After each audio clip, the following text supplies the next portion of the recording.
दिनै लिडारखौ नांथ'वा जोङो दिनै इउपिपिएलनि दैदेनगिरि इउपिपिएलनि फोरजाफोर इउपिपिएलनि कर्मकर्ताफोरखौसो जोंनो नांगौ। नोंथांमोना मिथिखादों नङा होनबा भिडिअ इन्ट्र'खौ नुनानै जोंहा मानगोनां बिक्रम दैमारि सारा गोख्रों बाथ्रा बुंदों। जोंनो लिडारफोरखौ नांथ'ला, जोंनो रायजो राजा एबा पाब्लिकखौसो नांगौ। गोख्रों रावजों बुंदों आरोना जोंहा मानगोनां बिक्रम दैमारि सारा। स' नायलांदिनि जोंहा मानगोनां बिक्रम दैमारि सारा मा बाथ्रा बुंदों। जोबजासिम नायबासो बुजिगोन नङा होनबा, बेनिखायनो जोबजासिम नाय, बिनि उनाव कमेन्ट होबानो जाबाय। अनलि 200 डेजनि उनाव मानगोनां प्रमद बर' बिथांखौ CM महरै जों लोगो मोननाय नंलिया। 200 डेजनि उनावनो जेब्ला इलेक्सन जागोन अब्ला प्रमद बर' बिथांखौ जोङो चिफ महरै जों लोगो मोननाय नंला।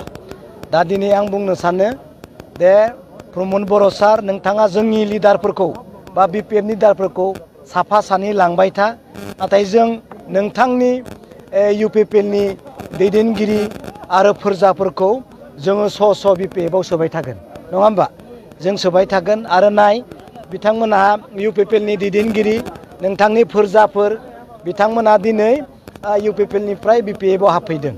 बेनिखायनो जोङो दिनै लिडारखौ नांथ'वा, जोङो दिनै इउपिपिएलनि दैदेनगिरि इउपिपिएलनि फोरजाफोर इउपिपिएलनि कर्मकर्ताफोरखौसो जोंनो नांगौ। दिनै जोङो प्रमद बर' बिथांखौ जों खावलायदों, जों लिडारफोरखौ साफा सानै लांबाय था नङा होमबा, जों स' इउपिपिएलनि दैदेनगिरिफोरखौ जोङो BPFआव सोबाय थागोन। दिनै साबेसे जइनिं जाफैखो हिसाबाव दिनै जोङो खोनानो हिसाब मथे जोंहा 46 जन जाबाय आरो गोबाङा दंबावोमोन। 100नि खाथियाव बुंदोंमोन, खिन्थु हयथ' थाखा फैसा होना लाखिबाय होननाय खोनादों।